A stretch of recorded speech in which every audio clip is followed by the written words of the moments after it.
most of our business, our real business, comes from general contractors, and that comes from relationships with general contractors. And that's not like an ad that was clicked on or anything like that. How do you kind of put that into your whole overall, marketing plan? Well, in a general sense, I'll say if you're not getting referrals, then our program's probably not going to work for you, because your referrals means that you're delivering on your promises, that people are satisfied and they're willingly recommending their friends, families, and colleagues to you. How do you differentiate yourself when it's like, this is what you have to do this thing, this thing, this thing, this thing. And I've tried a lot of these things in my businesses and with varying degrees of success. What do you say to that in terms of how does someone kind of stand out in a world of digital marketing that now is kind of the baseline? Well, as far as how we differentiate ourselves, Jason, we're not solely concerned with getting people to your website or getting your phone to ring. We also want to make sure you're set up to... Hi everyone, I'm Jason Balara, and this is the Know Your Why podcast. Today I'm here with Danny Bobrow. He's the creator of The Art of First Impressions and the Persuasion Blueprint, communication mastery programs that help businesses build trust and drive ethical conversation or conversion. He is the president of AIM Dental Marketing, which has helped grow dental practices since 1989, and serves as executive director of Climb for a Cause and the Smile Tree. So, Danny, thank you for being on the show today. I'm definitely looking forward to this conversation. I appreciate you taking time out of your day, though, to spend it with me. Thank you so much. Pleasure's mine, Jason. Thanks for the opportunity. Of course. Let's start with you. Let's hear about your background. Tell us a bit about your story, and sort of what got you to where you are today. Sure.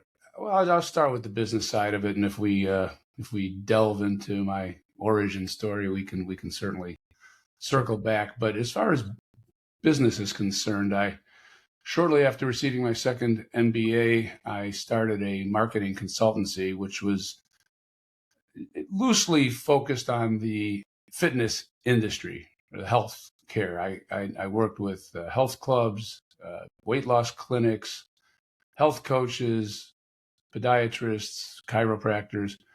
And my brother, who was and continues to be a practicing dentist, suggested that I focus on that vertical. And he put it rather bluntly. He said, dentists are dying out there, which is news to a lot of people, but dentistry is a competitive field. And, there's a supply and demand situation, obviously, depending on where you are in the country. But he was right.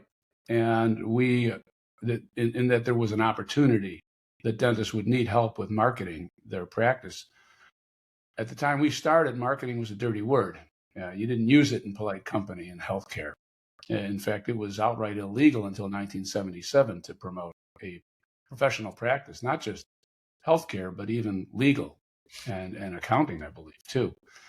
But at that time, 1989, we were basically glorified list brokers. That was all we knew how to do, which was to send addresses of new residents on sticky labels to dentists and hope that they did something productive with them by affixing them to an envelope and mailing them out, or a postcard. We learned quickly that was insufficient, that sadly, dentists and most healthcare professionals, their academic training is to get them to pass their board's licensing exam, their state's board licensing exam. And they don't learn anything about practice management, let alone marketing, or marketing, let alone practice management. And so we wound up really getting in a position of having to educate the doctors on how to manage their practice. Now, we focused on marketing, and we made it our business to know who else did what well, because we knew that what we did was necessary but not sufficient to their success. But as we progressed, we realized we needed to do a lot more than just broker labels. So we got involved in fulfillment of direct mail and radio, TV ads, billboards, public relations. And then with the advent of the internet, at least commercially available internet around the year 2000 or so, we went into digital marketing. As we got involved with that and were able to then record and listen to telephone calls that were being generated by our efforts, we learned that the calls the manner in which they were being handled, or actually more accurately mishandled, was rather rampant. And so I realized that leading the horse to water was insufficient. We needed to coach and train the team on how to effectively connect with these prospective patients in order to convert them into solid and kept appointments. And that was the birth of the art of first impressions, where we basically, the premise of which is that it's also the premise of the persuasion blueprint, which is that people make decisions based on emotion and then they justify it with logic. See, human beings are not rational, they're rationalizing. And so that was really what led ultimately to me to coach on all manner of communication, whether face-to-face or over the telephone. That was the birth of the persuasion blueprint. But that's basically how I got to where I am today. So, I mean, so you started doing this, you said in 1989. Yeah, I mean, so I don't know if you know this. I'm a veterinary surgeon, so that's one of my one of my career paths, and the inability to understand business, marketing, all of the other things that go along with like the medical path, I'm very, very familiar with. And veterinarians and dentists, I think, often sit in the same, I don't know if category is the right word, but they do have a lot of, I think, similarities in the way that the practices exist and are run. And so I've been through that training that had no business training or marketing training or finance training or anything that would help you be a business owner. I know it well, not on the dentist side. So what you're talking about, makes a whole lot of sense. But I mean, 1989 was well ahead of the curve because, I mean, I graduated from vet school in 2004. We still weren't, like, it wasn't a thing then. It still wasn't a thing. Not.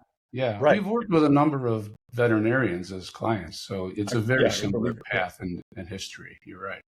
Yeah, yeah. It's unfortunately well, it's lacking, which I guess in a way, if you commit to the marketing and kind of finance and business management side of things, you're going to set yourself apart in those industries because nobody's doing it or nobody was doing it.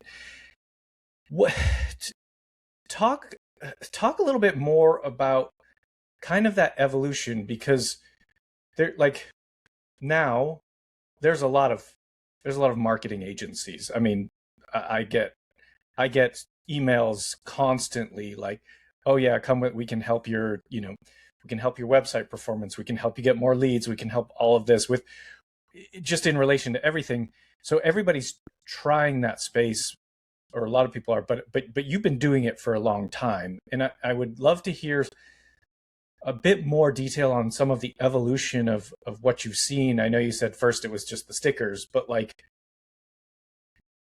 some of the thinking around what you've evolved to, obviously, I think pre-internet, it's maybe fairly obvious. Maybe I'm wrong about that, but I'd just love to hear kind of your thought on the progression of that over that span.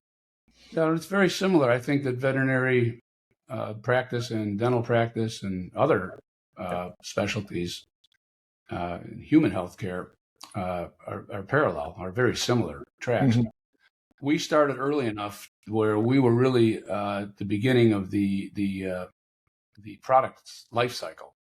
So we had the innovators, and those were the only ones who talked to us, really. The other ones, I was invited to speak at some courses, and when I started talking, I was met with outright hostility because people thought, how dare you talk to us about anything as unprofessional and undignified as marketing. Right. And then they'd accuse me of confusing marketing and advertising because advertising was even a worse word than marketing, and I was just hiding behind it. And how dare you share the S word? What do you mean sales? What do you mean we're salesmen? How dare you? So there was plenty of that. Now you can't pick up a trade magazine in any of these verticals and not see explicit reference to marketing. It's everywhere, as you said. Yeah. Yeah. far as the evolution, as far as what worked, direct mail was very effective, and then it got very crowded, and then email was the next big thing, and now that's become very crowded, and so the pendulum has sort of swung back. But I think it's a similar case in veterinary medicine as there is in dental, that they've both undergone a great deal of consolidation, and that there's been corporate dentistry and corporate veterinary medicine that have made significant inroads. I believe dental veterinary centers of America. No, what is it called? Yeah, VCM, right? Veterinary Center. VCA. Yeah, VCA. Yep. Uh, and funeral centers of America, for that matter, too. All these industries are undergoing considerable consolidation, and it's funny with the funeral centers of America, you won't see that because most people don't want to entrust their recently departed loved one to some corporate entity, so they'll let them keep their Smith Funeral Home, or whatever the name is. Right. It doesn't seem to be the same in veterinary, although I know, based on my own relationship with my pets and my friends' relationships, I think they're as guarded and wanting to make sure that their departed pet is handled by some local loving organization. But apparently, you see a lot of vets now have the VCA logo. More Yes. so in dental, the DCO phenomenon. I think the latest statistic is that 20% of dental practices are owned by a DSO, a dental services organization. And they have different philosophies. Some of them will let the original practice retain its branding and identity. And if they're smart, they've done a focus group. They've done market research to say, well, just how strong is this brand? And might it benefit from a refresh or not? But so that's the most recent phenomenon that I've seen. And in dentistry, there was a big push in the early 2000s, actually, but it failed significantly because the DSOs were largely run by dentists who, to go back to our original point, didn't know a whole lot about running a business. And so they failed. But then other groups, venture capital and private equity-backed organizations have come in. And now a lot of our marketing is differentiating our solo practices or small group practices vis-a-vis the Heartland Dentals, the Aspen Dentals of the world, because there is a backlash. Some people do feel that, well, they're just looking at me as a paycheck or as a dollar sign. Yeah. So that's the messaging and the content. In terms of the different tactics, it's pretty much bread and butter digital marketing, SEO, paid search, social media. The one thing we're doing now more is recognizing the fact that people are more and more using these AI bots to do search, as opposed to just going onto the browser and getting search engine results pages. So we're optimizing more heavily for those types of search terms as well. But otherwise, it's solidly full service digital marketing. Are you planning a remodel or construction project? Overwhelmed by the process? Over budget? Extended timelines? Strained relationships? We are all too familiar. At Lark Construction Services, we help homeowners and business owners take control of their construction journey, from reviewing bids and contracts to catching red flags before they become costly mistakes. Our Clarity Audit is a one-on-one expert review of your plans, estimates, or current progress, giving you the peace of mind and a defined action plan to move forward with confidence. Don't let confusion lead to costly errors. Visit larkconstruction.com and schedule your free call today. Lark Construction Services, saving you time, money, and stress. Yeah. That carries that. It seems to be, at least, again, not an expert in it, but does seem to be kind of the main focus. But you mentioned sort of the pendulum swinging, and we've seen just, we don't need to talk a lot about veterinary, but that pendulum of consolidation by the large groups like VCA, a lot of that went on in 2020, 2021, maybe even early 2022, and then interest rates changed and all of that. And it's right. And funny enough, I've now seen a number of practices that I'm familiar with get sold back to someone as a private owner, because there's a line. I don't know if this is true in dentistry, but there's a line between being that, recognized family. A lot of people look at their vet as like almost like a member of the family. They take care of their pets. They've been going to the same vet for, 6 dogs in the family, like they're just over and over, and so they know them so well. And then it gets rolled up into one of these private equity groups or VCA or something, and people don't like it because some of that personal touch goes away. I don't know if you would put that in the marketing bucket, but I see, interestingly, now in the veterinary world, I see some of these clinics that are not owned by private equity or VCA or what are actually specifically marketing that they are not corporate owned. Like it's a it's a thing that they hang their hat on. And so I'm interested. I mean, I don't know if you would put that in the marketing bucket, or that's not. Maybe that's more along the lines of delivery. But I wanted to hear your take. I most definitely would, Jason. In fact, I was remiss at not. Well, so that's been a big thrust. I think I did allude to it, if not mention it outright, that that's how our messaging has changed. Is that we're your hometown dental. Yeah. Or same family, 3 generations of dentists delivering trusted care to our community since 19XX. And so the human touch is huge, and that's sort of where the persuasion blueprint, as well as my cause marketing initiative, comes in. You mentioned I'm executive director of Climb for a Cause and the Smile Tree. We offer that as an opportunity for dentists and other healthcare professionals to, what I like to say, wrap their practice in a blanket of caring by demonstrating a commitment to a worthwhile cause that the community can get behind, because study after study has shown that given a choice between competing entities, the one that demonstrates a commitment to social responsibility is going to get the order, is going to get the client, the patient, the customer. So we're big on that. We're into our 27th annual Climb for a Cause event this year. We started in 1998. We had we took a couple of years off during COVID. But pretty much it's been a consecutive series of annual events. And so that messaging is key, because there's a lot of backlash from the corporate healthcare experience, understandably, I think. Mm-hmm. Yeah. So I would put it squarely under the umbrella of marketing messaging. Yeah. And we've experienced that with our kids, with their pediatrician. The pediatrician they had, their practice got bought by a larger conglomerate, and it changed things quite dramatically, very quickly, so much so that our pediatrician left. So it can be, I think, can sometimes have a really negative effect on that practice because of why people might go to these types of healthcare providers. On the topic of digital marketing, I think that we hear a lot of kind of the same things, right? Like SEO, running ads, Google ads, and please feel free to add to my list because you're the expert.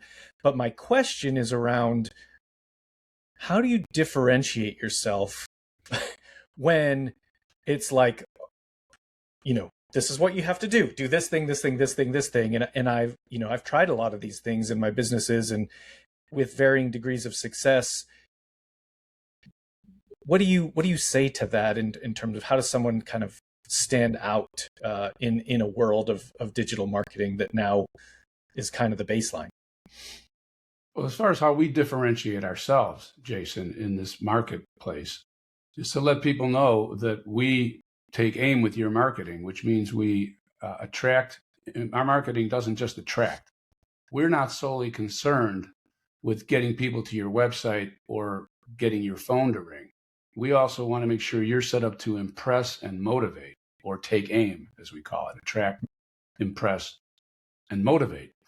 So there is a rather wide range of competency in these different disciplines that you mentioned.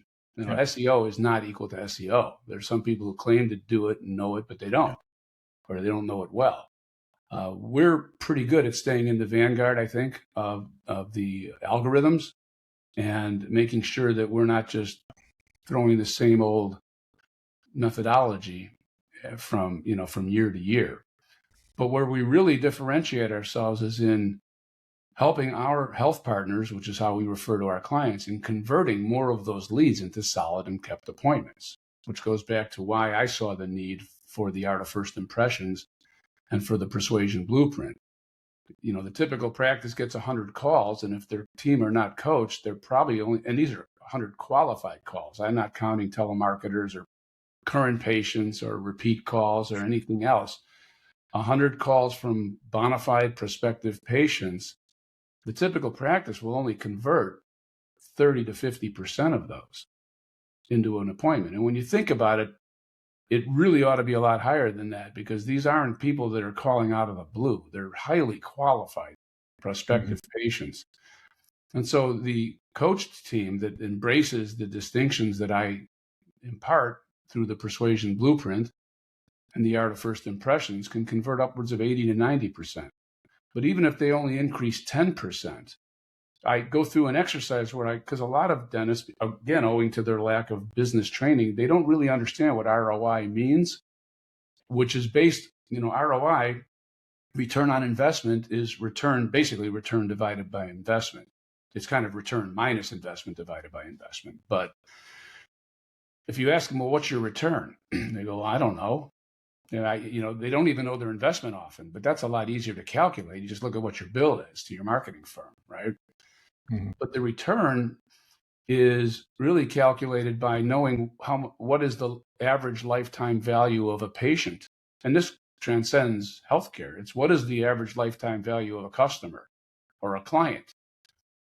Because what you're going to be doing is generating new customers, clients, or patients from basically the same ecosystem, the same demographic, likely. So there's no reason to believe that the quality in terms of lifetime value is going to be different. So if you go into there assuming that a new patient is likely to be as valuable as every other patient on average, then you can calculate what your return on investment is, as well as your break even. So if you determine that the average lifetime value of a patient, for instance, is $5,000, and it could be $10,000, but whatever it is, now you can say, all right, so how many new patients do I need to get to break even? And then you can make an informed decision about whether to invest in your marketing. But then going forward, you can also determine what your actual return on investment is, because we're very big on transparency and accountability. So we have a monthly dashboard that we provide to our health partners, which shows this is how many patients you got from our efforts. And this is how many prospective patients we generated for you. And this is your batting average. So, we generated 67 prospective patient leads for you this month, and your team converted 27. So whatever that is, it's 40-45% conversion rate. You need coaching. Your team needs coaching. So that's how we differentiate ourselves, is that we look at the big picture. We're, like I mentioned earlier, we view ourselves as necessary but not sufficient to practice success. And so I've always made it my business to know who else out there is doing what well that is essential for a practice's success, be it online scheduling, online payment information, reviews generation, clinical consulting, clinical practice, clinical management services, infection control, whatever, overhead control, and that's the package that people get when they work with me. And I also work one-on-one. We don't want to be the largest firm. We're not, because I don't want quality to suffer. So a prospective health partner will work with me directly in the onboarding process, and then it's either myself or my wife who will be their success manager. That's great. I actually think that's very important, because I do think a lot of these, I mean, I guess as you get big as a company, this is somewhat what has to happen, but it's, you might hear this podcast or see you out there somewhere and say, oh yeah, I want to work with Danny. you get them in, and then suddenly it's like, oh, I never see Danny again. And I do think that happens a lot in a lot of professional services spaces.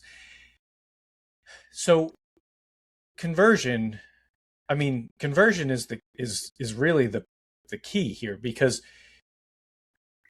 in a lot of ways we all could do the same things on the marketing side of it, in terms of, you know, I know it's not all created equal, and I believe that is 100% true.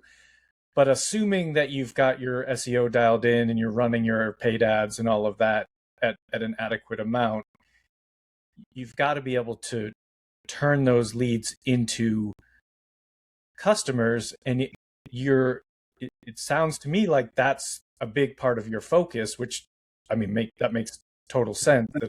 That's where you can close that gap. Self-interest. You know, if I'm not doing that, then they're not getting a return on my service, and they may not stick around much longer, even though it's not my fault. But who cares whose fault it is? You know? Right. Well, yeah. I mean, it's no. I mean, I really, really like that business model and your own level of accountability, because I do think that's a lot of the marketing firms you might, you know, sign up and pay them and whatnot, and it's like, oh, you know, we're running all these ads, you're getting, you know, X number of leads, like we're doing everything right. And it's like, well, none of that matters unless they turn into customers. I don't care how many, like, I've had this problem where it's like we run meta ads and it's like, oh, look, you know, we got 16,000 impressions, and I'm like, and not a single customer came out of that. And it's like, what is the actual problem here that we're solving? Because, you know, if Meta doesn't care, they're getting paid based on the impressions or the clicks. They don't care at all whether or not you convert. They should care for the same reason we care. Right, they should care, because I'm not going to run the meta ads anymore. They should. Right. I think they should care, but they don't. They're based on volume. You know, I think Google ads are better, maybe a little bit better at caring about conversion. But yeah, the meta ads, I mean, I don't know, worthless might be too strong of a word, but I don't feel. Well, you need a good constitution and a stomach for that, because it's not permission. It's sort of interruption marketing. Yeah, they'll do some demographic selects for you, but people aren't looking for a veterinarian necessarily. I mean, they're not. They're surfing. They're on the social media feed, and then you hope. So this is that's a longer term play where you're trying to create awareness. Really, it's the first step, the first salvo, opening salvo in your marketing war, if you want to term it that, right? And a lot of people don't really have the stomach or the budget to wait that long and to, you know, go through that gestation period to convert these people from suspects into prospects into customers. Gestation period is actually an amazing way to reference that, because I'm like, I was going to ask you, how long is it? How long are you supposed to wait to start to feel like these ads are effective? And just for context, I also own an electrical company, and that's where we've spent a lot of budget on meta ads with like zero results almost. We get a lot of clicks and whatnot, but people. Well, the only thing that I'll give them possible buy on is that it's hard to track too. I mean, that you're creating awareness, and then they drive by your facility, or they ask somebody about you, or they look in I was going to say the phone book. That would date myself. Right. But they go online and they, you know, your results come up, and they remember you, if only subliminally, and they reach out to you. So, you know, it may be doing some good, but it doesn't have as quick the turnaround as Google ads. I agree. Right. And that's, I would say, you know, Google is going to be much more targeted. And because you're exactly right. Google, they're looking, you know, electrician near me, that kind of thing. But the meta ads are just, you're hoping that someone's on social media and like, oh yes, I would like an EV charger. And it's kind of, you know, how many times have you clicked on something and then been like, nah, not really serious about that. Like, I think it's I think it's a poor use of money. But anyway, you how you kind of just touched on it a little bit. My next sort of line of questioning, where you said, it raises awareness of you. How much do you think about the I guess personal relationships, referrals, that the somewhat less quantifiable side of marketing? Because I think, like, if we use the example of the electrical company, it most of our business, our real business, comes from general contractors, and that comes from relationships with general contractors, and that's not like a ad that was clicked on or anything like that. How do you uh, kind of put that into your whole overall marketing plan? Well, in a general sense, I'll say if you're not getting referrals, then our program's probably not going to work for you, because your referrals means that you're delivering on your promises, that people are satisfied and they're willingly recommending their friends, families, and colleagues to you. Now, the extent to which a practice depends on referrals depends on the practice. On if you're a specialist, the bulk of your business is coming from referrals. Correct. But the important point we're just supplementing your success by adding people to your internal marketing machinery. That's how I look at it. So we're adding more grist for your mill, but that mill better be functioning efficiently and effectively, or no amount of new patient, you're going to have a revolving door and a lot of churn. Yeah. So that's not going to help. But with specialists like oral surgeons, for instance, we've worked with them to develop referral programs in the terms of outreach letters. I have a pediatric dentist who's reaching out to pediatricians for referrals, and that's a very personal touch. We put together a letter, a direct mail campaign, and a telephone follow-up sequence where we invite them to an open house, or often offer for the doctor to come out and visit the prospective referring source.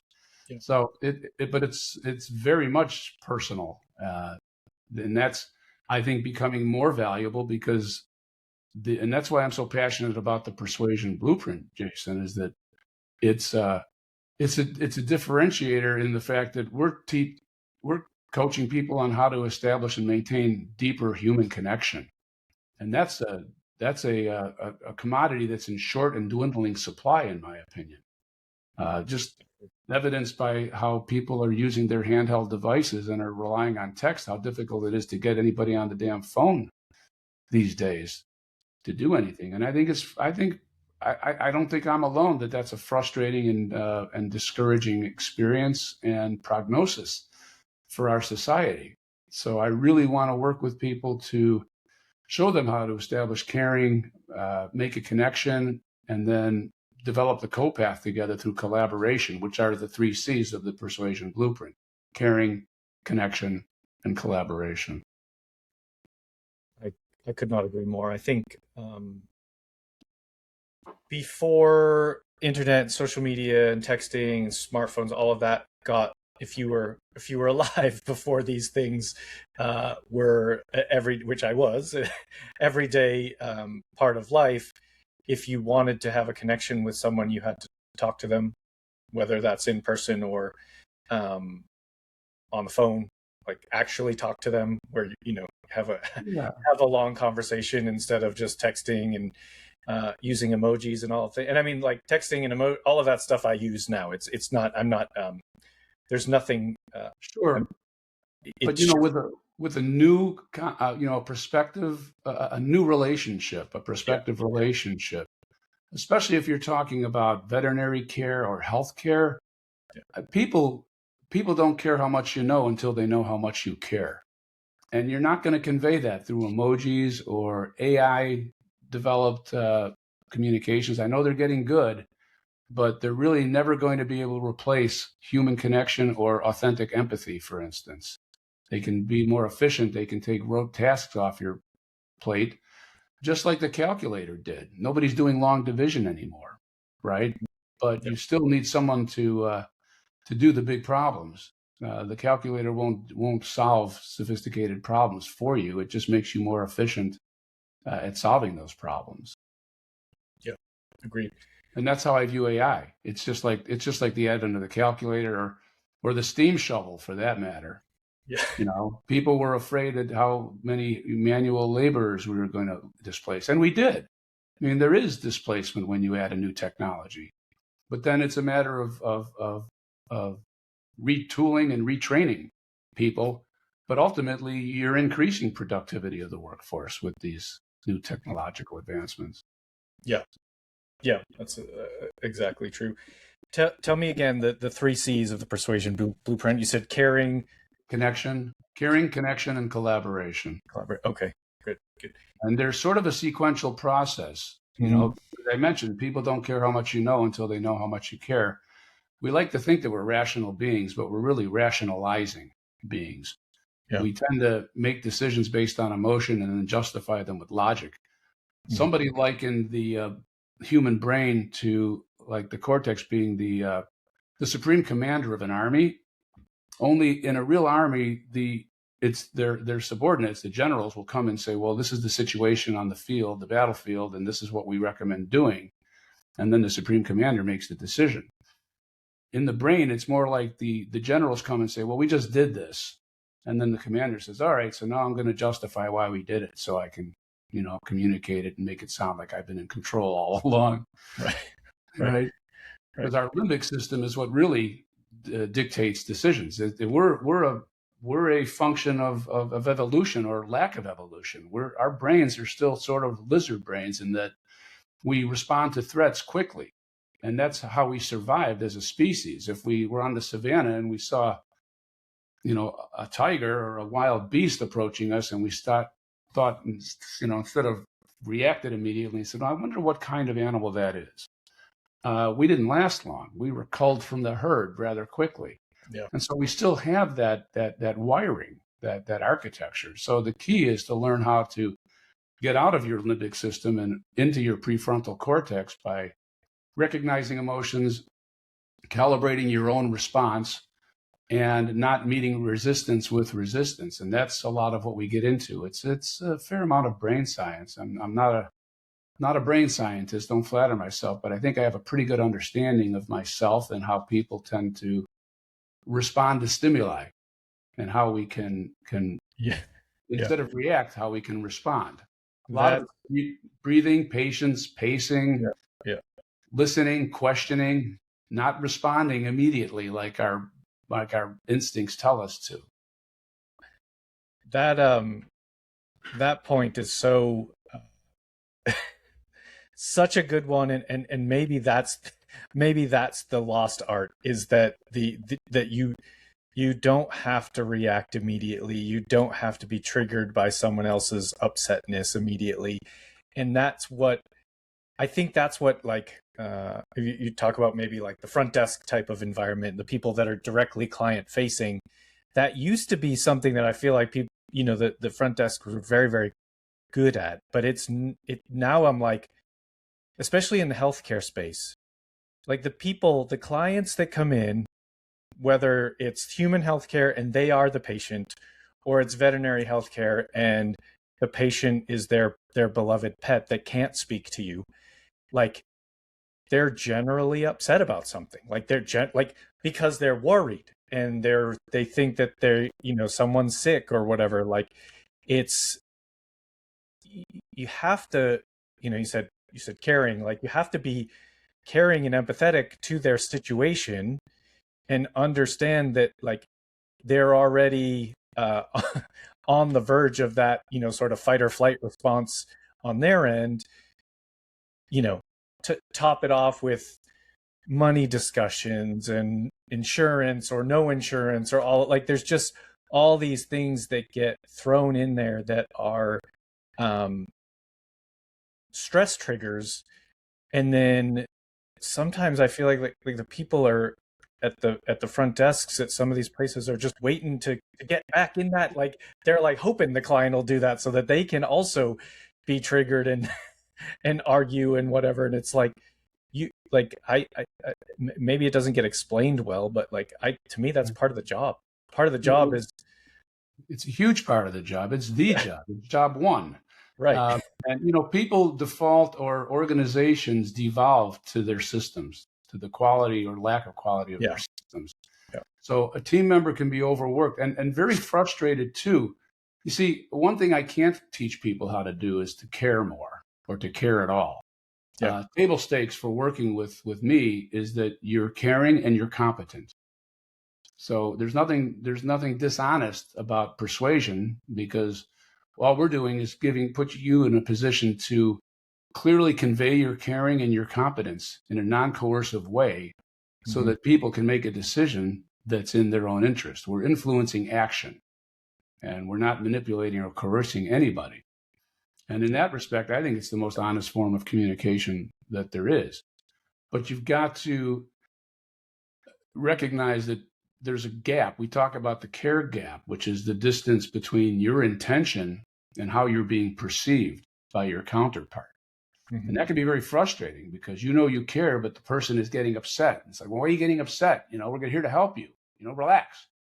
Yeah. And you don't understand that people need to hear the empathy and the and only enthusiasm when proper. People can get, people on the other side of the spectrum who are sales types, you might call them. They don't understand how to use enthusiasm because it's self-directed enthusiasm or over-the-top enthusiasm, and people are staring at you like, "What are you so excited about? I don't know I don't know why you're so excited." So we work with responsive and empathetic enthusiasm. It's just a specific example of how to connect with somebody. So you establish rapport, convey empathy, and use enthusiasm in the right way. And you employ effective listening technique. And I could talk for hours about listening technique and also how to ask questions in the right way at the right time. And only once you've established caring with your prospective patient, client, customer, do you then move on to making a connection. And most people fall into the trust gap, which is this, again, distance between intention and perception. Especially people that are very good at what they do and do it all the time think that the quality of their care, the competency of their service is self-evident, but it's not.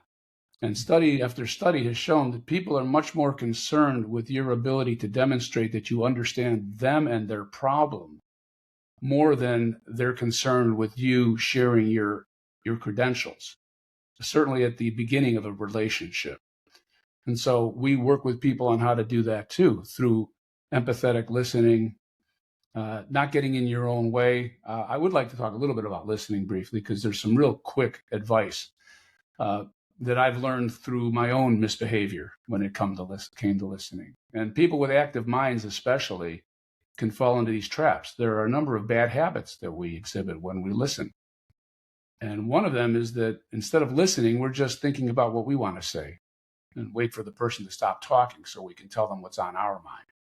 And that's a dead giveaway that you're not, it's a signal to someone that you're not really connecting or caring with them. And another thing we do is comparative reality, where, we ask a question, we say, how is somebody doing or what are you up to? And they tell you, well, I'm going on a vacation to Los Angeles. And then with the best of intentions, you think you're going to show that you are a caring person by talking about your vacation, which may have been as good as or better than theirs. But they're not interested in your vacation. I was just coaching a friend of mine who's on the dating scene, and he was on one of the dating services, and a new contact said that she was going to Paris. And instead of asking questions and saying, well, tell me more about that. What are you going to do? Where are you going? When are you leaving? He said, oh, yeah, I was in Paris with my wife, and we were there when Notre Dame caught fire, and I've got pictures of it. And he sent her pictures. And she sent back, thanks for sharing.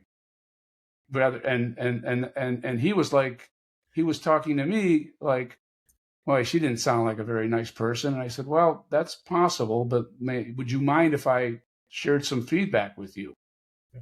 And the reason I asked is because another bad habit we get into is wanting to fix people and give people advice without their permission.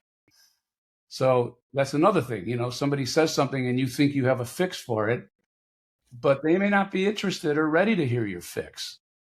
So those are just a couple of ways. The main way that I moderate myself in listening is I always ask myself, now, in this conversation that I'm about to have, is my goal to have a deeper connection with this person, or is it to flatter my own ego?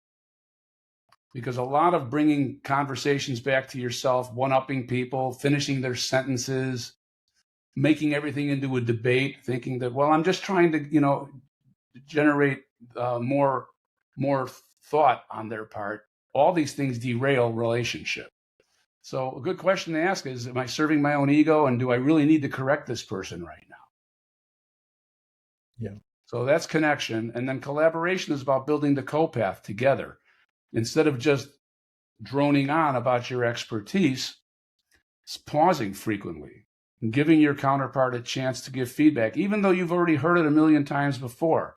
We want you to avoid what I call expert override, where you've just done it so many times, you can anticipate the person's question, and you think that answering their question, finishing their sentence is going to show how competent and smart you are. Well, maybe, but it's also going to shut them down and not feel like their unique situation is being considered. Yeah.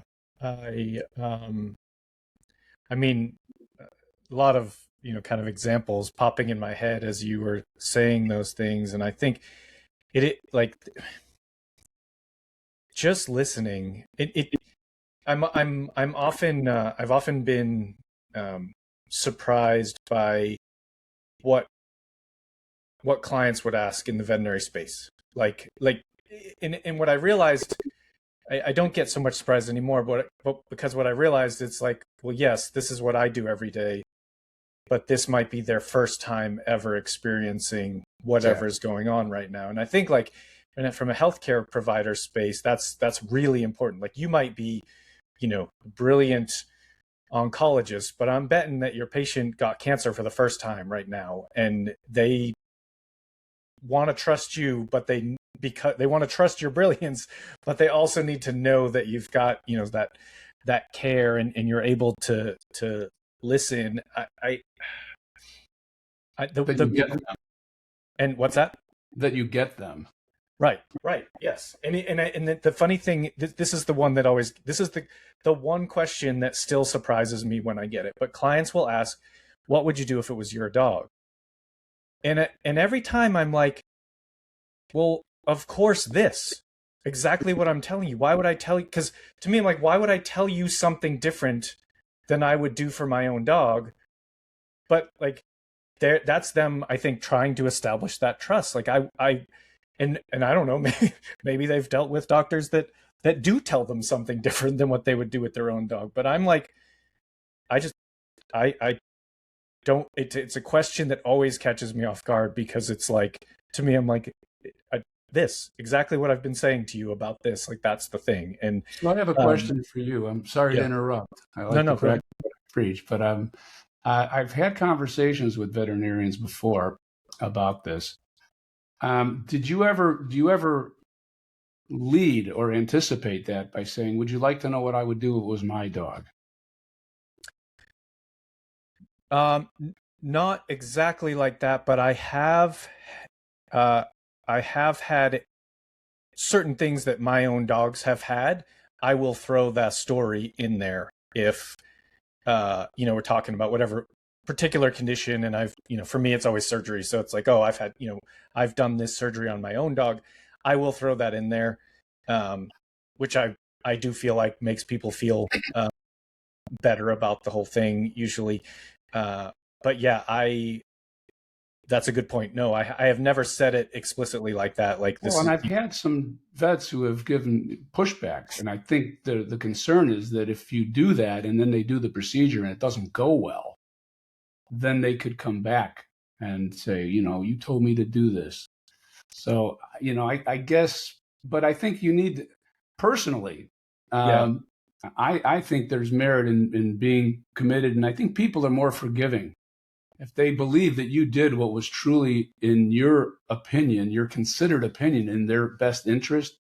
Even if the outcome isn't favorable, I think they'll understand. So well, that's my opinion. Yeah, and I think, yeah, you're right. I mean, I think it goes back to something that one of I mean, communication is such an important part of being a medical professional, in terms of, if something goes wrong, because inevitably things go wrong, it happens. Whether you made a mistake or not, things can go wrong. And the better you have communicated expectations and what can go wrong, and just having those conversations, I think is,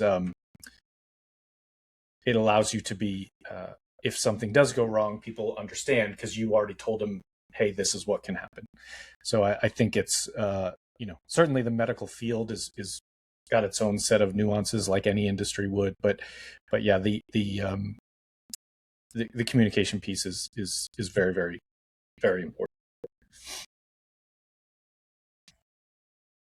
If a doctor is going to do a procedure, I recommend that they, if it's the case, they say, well, there may be some discomfort, and if there is, you be sure and let me know if it's significant. Otherwise, I can certainly prescribe you medication, or we can offer you over-the-counter medication.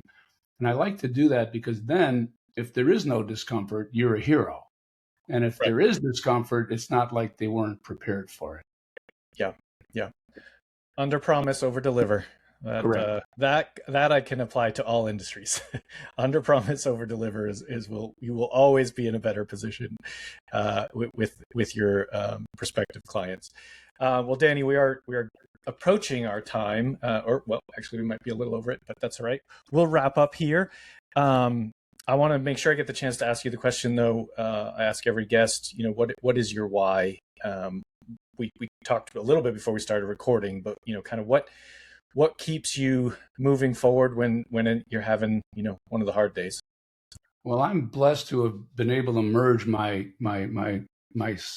passions into what I do on a daily basis, which is my desire to help people, my passion for philanthropy, and the desire to help people enhance their communication so that they can capitalize on opportunities. I see so many missed opportunities, not just in business, but in life, where people's relationships suffer or end because of misunderstanding, not because of legitimate differences, but just how they were mishandled in their communication.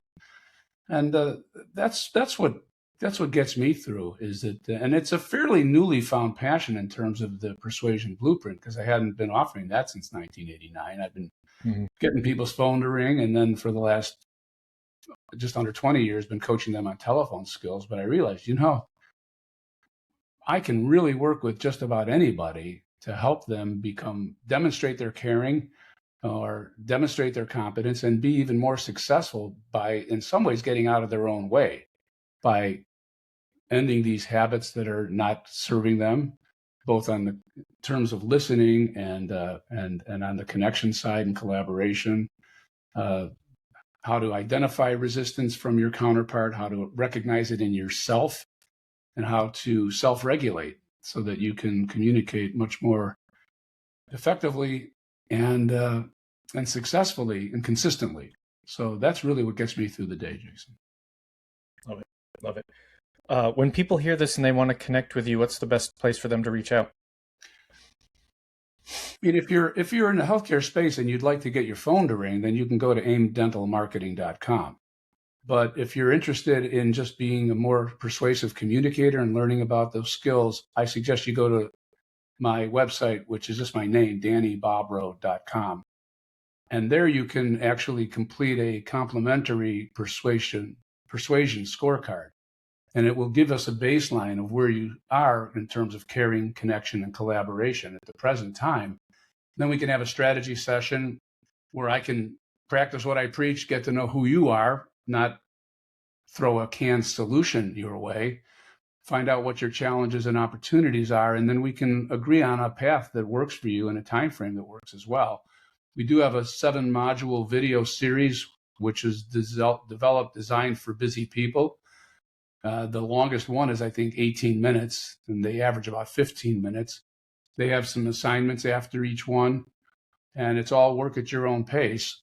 And I personally guarantee that if you don't feel that you get value from the investment in the package, in the coaching, that I will refund your money with no questions asked. And I have yet to be asked to do that.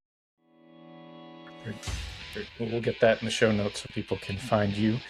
Danny, thank you for your time today.